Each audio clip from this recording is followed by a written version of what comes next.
Selamat datang kembali di Marvel Universe Indonesia bersama saya Admin Y. Pertama-tama kami ingin mengucapkan terima kasih kepada Ray Ramdan yang telah memberikan dukungan melalui Saweria. Dalam video ini kami akan membahas tentang Aero alias Lei Ling. Dia merupakan seorang hero yang memiliki tekad yang besar. Dia muncul sebagai bagian dari tim Agents of Atlas pada event War of the Realms, tepatnya dalam komik New Agents of Atlas isu 1-4. Mereka berjuang melawan serbuan pasukan iblis api yang dipimpin oleh Cinder, anak perempuan Surtur. Beberapa anggota kelompok ini sudah pernah kami buat videonya, yaitu Luna Snow dan Crescent. Linknya kami cantumkan di deskripsi. Selain tampil di dalam tim, dia juga punya cerita tersendiri pada komik Aero isu 1-12 yang ditulis oleh Zhou Lifen dan digambar oleh Kang. Komik Aero ini merupakan hasil kerjasama Marvel dengan perusahaan NetEase dari Cina. Lei Ling adalah seorang arsitek di kota Shanghai. Dia punya keahlian yang besar di bidangnya. Bahkan dia mendirikan bisnis arsitektur sendiri yang dinamai Secretary Design Studio. Aero sangat populer di Shanghai. Namun orang-orang tidak tahu Aero adalah Lei Ling. Dia memang sengaja merahasiakannya karena tak mau membahayakan orang-orang di sekitarnya. Asal-usul kekuatannya tidak banyak diceritakan. Hanya pernah disebutkan bahwa suatu hari ketika dia masih kecil, entah bagaimana dia tiba-tiba bisa terbang. Lei Ling pun berusaha memanfaatkan kekuatannya demi kebaikan. Aero memiliki kehebatan yang besar dalam mengendalikan udara. Selain bisa terbang, dia mampu memanfaatkan udara untuk menggerakkan orang atau benda, menciptakan perisai dan objek tertentu, memberikan pukulan dan tembakan angin yang sangat kuat, mendeteksi detak jantung dan energi ki orang lain melalui udara, mengalirkan udara untuk memeriksa segala di sekitarnya, dan berganti kostum dalam sekejap. Ketika berada di dalam air, Aero bisa melacak molekul udara, menciptakan gelembung untuk bernafas, serta bisa pula membuat pusaran angin. Lei Ling memiliki seorang kekasih bernama Zhou Yu. Pada suatu malam, mereka akan menikmati makan malam bersama di sebuah restoran di hotel mewah. Zhou Yu mengaku harus memesan tempat di sana 3 bulan sebelumnya. Dia bersedia melakukannya sebab ingin menunjukkan sesuatu yang spesial. Lei Ling ingin tahu lebih dulu apa yang sedang dipersiapkan oleh Zhou Yu. Jadi dia mengalirkan udara pada badan Zhou Yu. Dengan cara ini, Lei Ling merasakan Zhou Yu menaruh satu kotak kecil di saku jasnya. Lei Ling menduga Zhou Yu pasti hendak melamarnya. Zhou Yu sendiri tentu tidak menyadari perbuatan Lei Ling. Selain kotak tersebut, Zhou Yu punya satu kejutan lainnya. Di belakang Lei Ling, seorang pemain biola berjalan mendekat secara pelan-pelan dan bersiap memainkan musik. Melalui udara, Lei Ling bisa pula merasakan orang tersebut. Dia lalu mengatur udara pada biola itu sehingga tidak menghasilkan musik. Sang pemain biola beserta Zhou Yu jelas merasa kebingungan. Lei Ling sendiri memang sengaja mengacaukan kejutan Zhou Yu. Dia belum siap menikah, jadi tidak mau dilamar sekarang. Meskipun rencana musiknya gagal, Zhou Yu tetap nekat hendak menyampaikan lamarannya. Dia pun mulai berbicara, tapi mendadak berhenti sebab Lei Ling ditelepon oleh kliennya. Ini jelas membuat Zhou Yu merasa kecewa. Lei Ling pun memohon maaf sambil meminta Zhou Yu menunggu sebentar. Walaupun begitu, muncul gangguan lainnya. Sebuah kapal di sungai dekat hotel terjebak dalam pusaran air misterius. Nyawa para penumpangnya jelas terancam. Kejadian ini dirasakan oleh Lei Ling yang tentu tak bisa tinggal diam. Kepada Zhou Yu, Lei Ling bilang akan pergi sebentar ke kamar mandi. Padahal dia berganti kostum lalu melesat terbang untuk menolong orang-orang. Aero memeriksa pusaran air untuk mencari pusatnya, lalu memberikan aliran udara yang berlawanan. Cara ini berhasil menghentikan pusaran air. Aero jelas merasa lega. Sayangnya, kelegaan itu hanya berlangsung sebentar. Tiba-tiba bahaya lainnya muncul, yaitu ada banyak sekali pusaran angin di sana. Aero berjuang melindungi orang-orang dengan membuat perisai udara. Ujung-ujungnya segala angin topan tersebut lenyap. Meskipun begitu, keanehan belum berhenti. Dari dalam air muncul suatu menara kristal. Aero yang merasa penasaran ingin memeriksa menara itu. Namun dia ditelepon oleh Zhou Yu yang merasa cemas sebab dia masih belum kembali. Aero berusaha menenangkan kekasihnya dan mengaku akan segera kembali. Sayangnya janji tersebut tidak dapat segera dilaksanakan akibat ada masalah lainnya. Banyak bagian dari menara kristal yang terlepas lalu membesar menjadi monster-monster. Aero terpaksa menghentikan pembicaraannya dengan Zhou Yu agar bisa berfokus bertarung menghadapi para monster ini. Sambil terbang, Aero mengerahkan gelombang udara kepada lawan-lawannya yang ternyata mampu bertahan. Maka dia melakukan cara lainnya, yaitu membuat pedang udara untuk memotong mereka. Cara ini terbukti lebih sukses, namun Aero tetap kewalahan sebab jumlah monster kristal sangat banyak. Ditambah lagi saat itu Aero juga ditelepon oleh ibunya yang menyuruh Aero untuk segera menikah. Karena harus mengurusi dua hal sekaligus, Aero mulai kehilangan konsentrasi dan dikerubungi oleh para monster. Supaya bisa tetap berfokus pada pertarungan, Aero memutuskan untuk menghentikan pembicaraan dengan ibunya. Kemudian dia menciptakan gelombang besar udara yang membuat semua monster terhempas ke air dan tenggelam. Selanjutnya Aero mendekati menara kristal. Dia merasakan bagian ujung menara tersebut sedikit bergetar. Jadi dia mencabutnya. Akibat terlepasnya bagian tersebut, menara kristal seketika itu runtuh berjatuhan. Sambil masih merasa bingung, Aero memilih untuk pergi sebab bahaya di sana tampak sudah benar-benar usai. Dia bergegas kembali menemui Zhou Yu di restoran. Setibanya Lei Ling di sana, Zhou Yu mengucapkan sesuatu yang mengejutkan. Dia bukan menyampaikan lamaran, melainkan justru bertanya apakah Lei Ling adalah Aero. Zhou Yu terpikir pertanyaan itu sebab Aero beraksi ketika Lei Ling sedang berada di kamar mandi. Lei Ling menyangkalnya. Dia mengatakan bahwa itu adalah sesuatu yang konyol. Dia berlanjut menanyakan pendapat Zhou Yu tentang Aero karena dia merasa penasaran. Lagi-lagi Zhou Yu membuat Lei Ling terkejut. Dia mengaku tidak suka dengan Aero. Menurutnya, Aero bertindak tanpa izin pemerintah sehingga tak bisa dipercaya. Ini membuat Lei Ling merasa kesal dan berusaha membela Aero. Dengan demikian, makan malam mereka tidak berakhir dengan baik. Keesokan harinya ada fenomena misterius di Shanghai. Di banyak lokasi bermunculan menara kristal yang serupa seperti yang menjulang di sungai tadi malam. Semua menara ini tentu menarik perhatian orang-orang. Sementara itu Lei Ling sedang berada di ruang kerjanya sambil memikirkan bagian kristal yang dia ambil. Lei Ling terpikir untuk mengirimkannya ke bagian arkeologi atau geologi di Institut Sains dan Teknologi Nasional. Kebetulan Zhou Yu bekerja di bagian biologi di sana. Walaupun begitu, ujung-ujungnya Aero batal menghubungi Zhou Yu sebab tak mau dianggap meminta maaf atas percekcokan kemarin.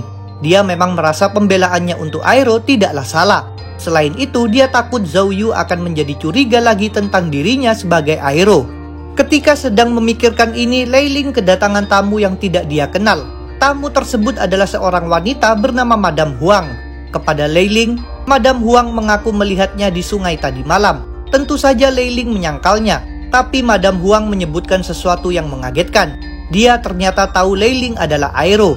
Bukan hanya itu saja, Madame Huang ternyata punya kekuatan super pengendalian udara juga. Dia membuat sebuah gulungan melayang dan terbuka. Madame Huang menjelaskan bahwa gulungan itu adalah peta yang menunjukkan lokasi semua menara kristal. Jumlah totalnya adalah sebanyak 107 menara.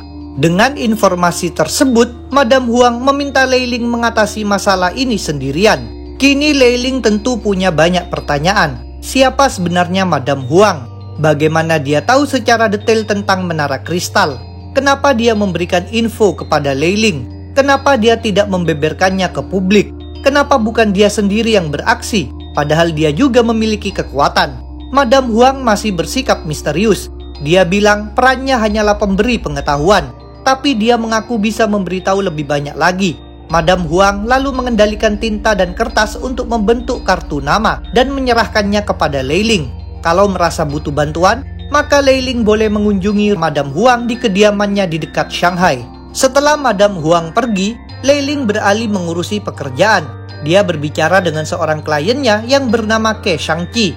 Sang klien sedang memimpin proyek pembangunan yang dikerjakan oleh perusahaan Tiangong Group. Rupanya, Ke Shang menyuruh Lei Ling mengabaikan desain lama yang sudah disepakati lalu membuat desain baru. Alasannya adalah berdirinya menara kristal di lokasi pembangunan. Ke Shang menganggap menara itu sebagai hadiah dari para dewa. Jadi dia ingin Lei Ling merancang ulang bangunannya dengan menjadikan menara itu sebagai pusatnya. Sebenarnya, Lei Ling berusaha memberitahu bahwa menara itu berbahaya. Di tengah pembicaraan ini, tiba-tiba menara itu tampak bergerak sendiri. Lalu sambungan Lei Ling dengan Ke Shang terputus. Lei Ling yang merasa cemas bergegas terbang sebagai Aero menuju lokasi pembangunan. Di sana dia melihat ada dua monster yang berasal dari menara kristal. Aero berjuang melawan kedua monster ini sambil menyuruh orang-orang pergi menjauh. Namun terjadi sesuatu yang aneh. Kedua monster mendadak berhenti dan tidak melancarkan serangan. Aero memutuskan untuk berjalan mendekat. Ternyata dia tetap tidak diserang. Berdasarkan fakta ini, Aero menyimpulkan para monster itu hanya menyerang apabila sedang merasa terancam. Aero ingin tahu lebih banyak tentang misteri ini. Jadi dia melaksanakan niatnya meminta bantuan para ilmuwan. Sambil membawa bagian menara kristal, Aero terbang ke Institut Sains dan Teknologi Nasional. Kedatangannya tentu menarik perhatian orang-orang termasuk Zhou Yu. Jadi Aero tak bisa berlama-lama di sana. Setelah menyerahkan kristal dan meminta agar benda itu diteliti, Aero segera melesat pergi. Sementara itu Zhou Yu tadi sempat mendengar suara Aero. Dia langsung menyadari suara tersebut mirip seperti suara Lei Ling.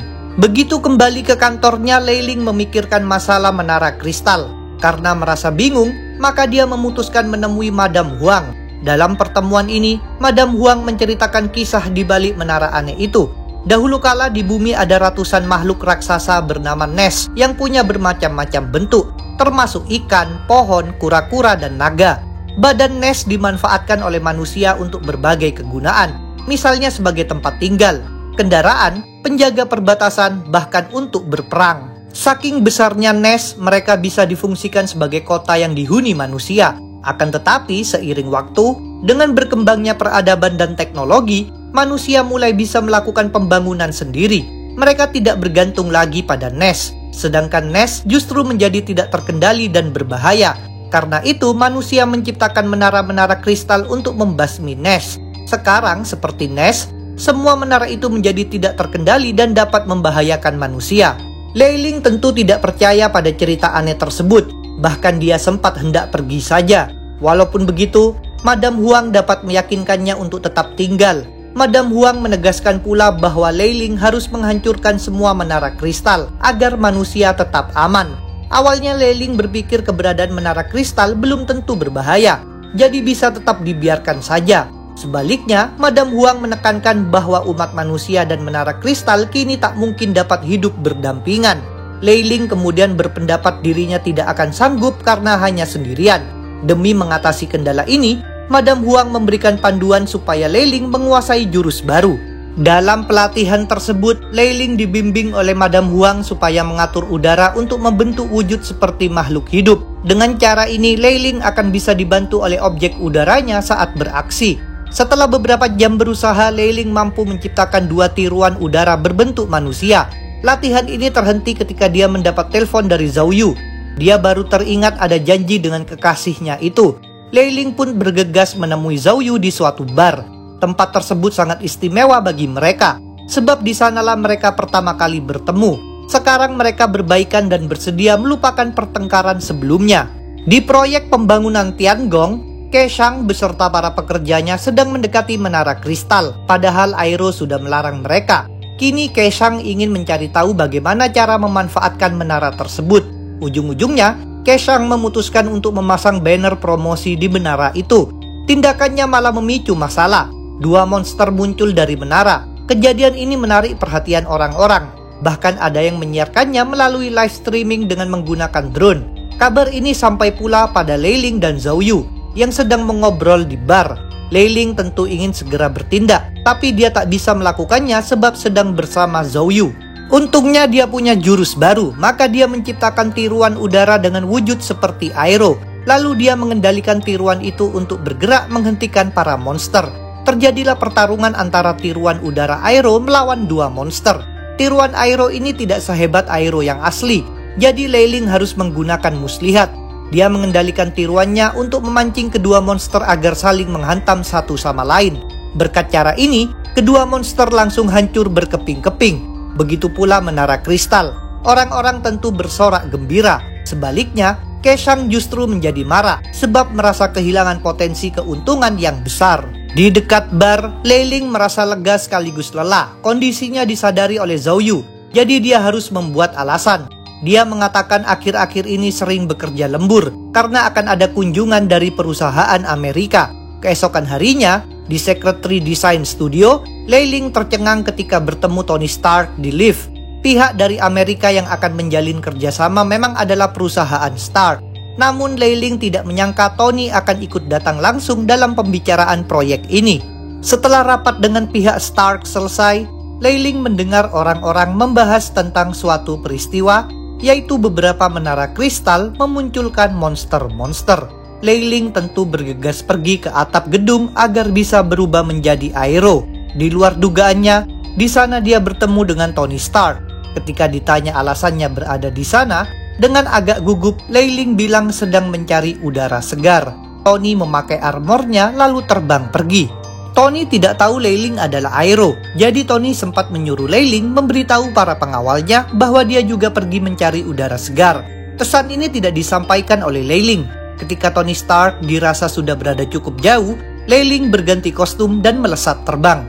Di udara, Aero hendak memanfaatkan tiruannya untuk memeriksa berapa banyak menara kristal yang aktif. Namun ketika sedang membuat tiruan, mendadak kekuatannya malah melemah, bahkan dia langsung terjatuh. Kostum Aero-nya juga mulai menghilang. Ini jelas membuatnya panik dan bingung. Lei Ling berusaha terbang lagi tetapi tidak berdaya. Karena merasa akan mati, dia meminta maaf kepada orang-orang terdekatnya, terutama ibunya dan Zhao Yu. Untungnya dia selamat berkat pertolongan Iron Man yang menahan jatuhnya dan membawanya ke daratan. Rupanya jatuhnya Lei Ling memang terdeteksi oleh radar Iron Man. Lei Ling berterima kasih, sekaligus mengungkapkan sebenarnya dirinya adalah seorang superhero bernama Aero. Dia mengaku tadi kekuatannya sempat menjadi kacau, mungkin karena kelelahan, tapi sekarang kekuatannya sudah pulih kembali. Ini terbukti ketika Lei Ling dapat tampil dengan kostum Aero-nya lagi. Selanjutnya Iron Man dan Aero sepakat untuk bekerja sama mengatasi bahaya menara kristal. Mereka akan terbang ke arah dua menara terdekat dari situ. Agar bisa tetap saling berbicara, Aero memberikan alat komunikasi Bluetooth yang kemudian disambungkan dengan sistem armor Iron Man.